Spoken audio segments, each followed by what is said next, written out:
নমস্কার। আমাদের দৈনন্দিন জীবনে আমরা মাঝে মধ্যে বিভিন্ন চিন্তার মাধ্যমে আমরা কিন্তু একঘেয়েমি হয়ে উঠি। আমাদের মধ্যে সেই একঘেয়েমিটা ধীরে ধীরে দুর্বলতার কাজ করতে শুরু করে। আমরা ধীরে ধীরে দুর্বলতার মধ্যে প্রবেশ করি। এটাকে কাটিয়ে উঠতে হবে আমাদের। এ বিষয়ে স্বামী তুরীয়ানন্দের স্মৃতিকথায় বলা হয়েছে। তিনি বলছেন, বীর্য ধারণ হচ্ছে প্রধান উপায়। 28 বৎসর বয়সে বীর্য পরিপক্ক হয়। যে বীর্য ধারণ করতে পারে তার জ্ঞান ভক্তি সব হয়। কামের নাম মনসিজ, মনেতে কামের জন্ম হয়।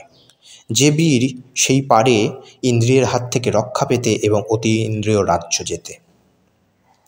একঘেয়েমিকে যদি শক্তি বলো তাহলে আমি তোমার সঙ্গে একমত নই। দুর্বলতার একটা আবরণই হচ্ছে এই একগুঁয়েমি। দুর্বল বলে বাইরে একটা একগুঁয়েমি ভাব রেখে দিয়েছে আবরণ রূপে। রিয়েল স্ট্রেংথ অর্থাৎ প্রকৃত শক্তি সব দিকে যাবে, সব দিকে নইবে, আবার নিজের স্ট্রেংথ রেগেন শক্তি পূর্ণ লাভ করবে। এই হচ্ছে আমাদের কথা।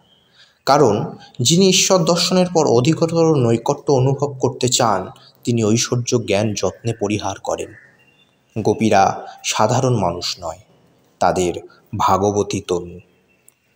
তো এই আলোচনা থেকে আমরা বুঝতে পারলাম যে আমাদের যে একঘেয়েমিটা এটা কিন্তু আমাদের কাটিয়ে উঠতে হবে।